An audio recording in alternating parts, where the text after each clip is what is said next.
राघव त्याच्या नानी आबाजवळ असला की एकदम हॅप्पी असतो आणि मलाही खूप रिलॅक्स वाटतं. हॅलो, कसे आहात सगळे? Welcome to my vlog. माझे आई बाबा आले की मला राघवकडे लक्ष द्यायची गरजच पडत नाही.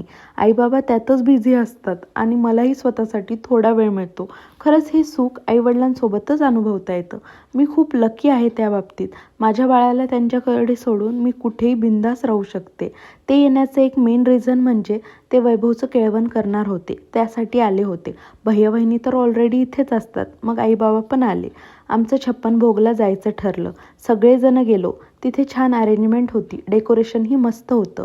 तिथे फोटोज काढले आणि आत गेलो. जाता जाता मस्त अशा श्रीकृष्णाचं दर्शन झालं. हॉटेलचं ॲम्बियन्स खूपच छान होतं. मग आम्ही ग्रूमला समोर बसवलं. त्याच्या ताटाभोवती वहिनीने थोडे फ्लावर्सनी डेकोरेट केलं आणि जेवायला खूप आयटम्स होते. असा काहीसा मेनू होता. आम्ही मस्त जेवण केलं आणि घरी जायला निघालो. येता येता राघवला रस्त्यात कोणाचा तरी बड्डे होता, तर त्यांनी बलून्स दिले होते.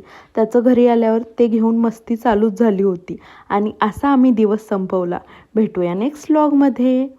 Bye bye.